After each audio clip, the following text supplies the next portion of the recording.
Hey everyone, it's Alex, and I am back with another video preview for the 89th Academy Awards. Today I am here to bring you the 9 semifinalists for Best Foreign Language Film. A couple of months ago I made a video about the original 85 contenders for Best Foreign Language Film. If you want to see that video, you can click on the link below this video in the description box to see a list of those films, or hear me read a list of those films to be more accurate. But I'm here today to bring you the 9 semifinalists. Now, Best Foreign Language Film is a category where the nominees are not chosen by the members of a specific branch. They're chosen by the Foreign Language Film Committee, which is made up of volunteers from all sorts of branches in the Academy, and they're split into 3 groups, and each group watches a certain number of films. Each group has to pick their top 3 favorites, and all their favorites add up to 9 semifinalists, and from those 9 semifinalists, 5 of them will become the official Oscar nominees for Best Foreign Language Film. So what I'm going to do today is I'm going to read off that list of semifinalists, and then I'm going to give a brief description of each of them in case you're curious about these films and wish to seek them out for yourself. If you have actually seen them, please let me know in the comments section below. So the 9 semifinalists for Best Foreign Language Film are Tana from Australia, It's Only the End of the World from Canada, Land of Mine from Denmark, Toni Erdmann from Germany, The Salesman from Iran, The King's Choice from Norway, Paradise from Russia, A Man Called Ove from Sweden, My Life as a Zucchini from Switzerland. So those are the 9 semifinalists. Now here are what each of these films are about, based on plot summaries on websites like IMDb or Rotten Tomatoes. Tana. Set on a remote Pacific island, covered in rainforests and dominated by an active volcano, this heartfelt story, enacted by the Yakel tribe, tells of a sister's loyalty, a forbidden love affair, and the pact between the old ways and the new. It's Only the End of the World. After 12 years of absence, Louis, a writer, goes back to his hometown, planning on announcing his upcoming death to his family. As resentment soon rewrites the course of the afternoon, fits and feuds unfold, fueled by loneliness and doubt, while all attempts of empathy are sabotaged by people's incapacity to listen and love. Land of Mine. In the wake of the Second World War, the Danish authorities forced thousands of German prisoners of war to defuse the millions of mines buried on Danish beaches. Toni Erdmann. Winfried doesn't see much of his working daughter Inez. He pays her a surprise visit in Bucharest, where she's busy as a corporate strategist. The geographical change doesn't help them to see more eye to eye. Practical joker Winfried annoys his daughter with corny pranks and jabs at her routine lifestyle of meetings and paperwork. Father and daughter reach an impasse, and Winfried agrees to go home to Germany. Enter Toni Erdmann, Winfried's flashy alter ego. Disguised in a tacky suit, weird wig, and fake teeth, Toni barges into Inez's work circle, claiming to be her CEO's life coach.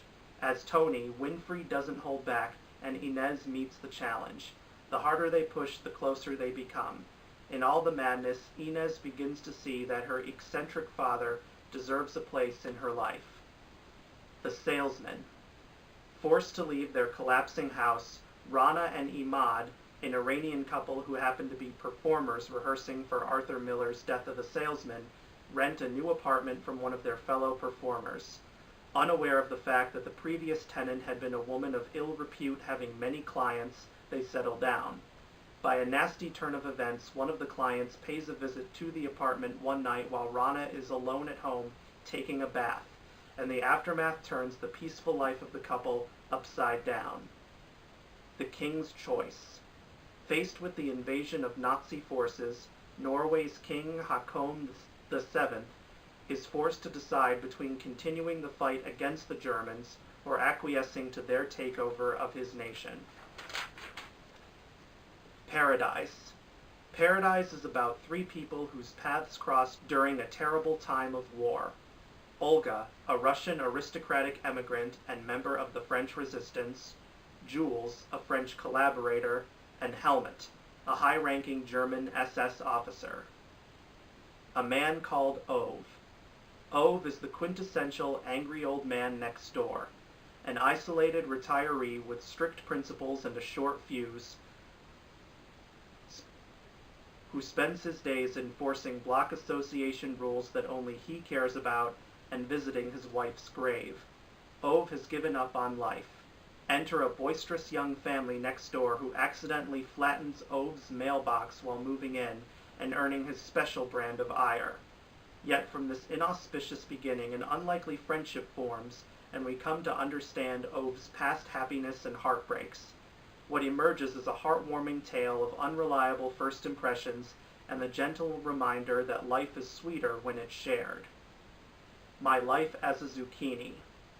After his mother's disappearance, a 9-year-old boy named Courgette is befriended by a police officer named Raymond, who accompanies him to his new foster home filled with other orphans his age. At first he struggles to find his place in this strange, at times hostile environment. Yet with Raymond's help and his newfound friends, Courgette eventually learns to trust and might find true love. Now, some of you who have been following the awards season closely might be very surprised that another film, the French film Elle, directed by Paul Verhoeven and starring Isabelle Huppert, is not on this list. And even though I haven't seen any of these films, I'll admit the news surprised me too, given that Elle had been winning so many Critics' Circle awards, particularly for Isabelle Huppert, who just won the Best Actress in a Motion Picture Drama Award at the Golden Globes last week. But just because Elle is not here does not mean its time at the Oscars is completely over. Isabelle Huppert could very well get a Best Actress nomination, and the film is still eligible to be nominated for Best Picture, as you'll see in my video coming soon of the Best Picture contenders. But from these, I think the clear frontrunner is Toni Erdmann. That film has been receiving a lot of praise ever since it premiered at the Cannes Film Festival last spring, which is how the most recent winner of Best Foreign Language Film, Son of Saul, began its awards trajectory, and it's been winning a lot of Film Critics Circle awards for Best Foreign Language Film as well, so that increases its chances of winning a lot. So consider that to be the front runner for now. As for other contenders that will probably be nominated, The Salesman, I think, has a very strong chance, because it was nominated in other film critics circles, and it's directed by Asghar Farhadi, who actually won the Best Foreign Language Film Oscar about 5 years ago for his film A Separation. That kind of recognition there might increase The Salesman's chances of being nominated here. Land of Mine has been getting a lot of attention. World War II films are always popular with the Academy, and they frequently come up in Best Foreign Language Film. And there's several World War II films here: Land of Mine, The King's Choice, Paradise. But out of all of them, Land of Mine seems to have the most traction, at least from what I've been hearing. So, and Danish films in general tend to do very well with the Academy.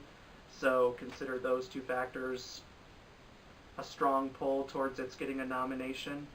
A Man Called Ove. I sadly did not get a chance to see it. It did come to my art house theater, and now I wish I did see it. But it's been getting a lot of high critical praise, and the plot summary is quite unique, so I think that gives it a strong chance of being nominated. And then finally, I think the last possible contender here is My Life as a Zucchini, which is also eligible for Best Animated Feature, and it did get nominated for Best Animated Feature at the Golden Globes. Whether it will get nominated in that category at the Oscars too, I don't know. My hunch is right now no, but you never know. And this would not be the first time an animated film got nominated for Best Foreign Language Film.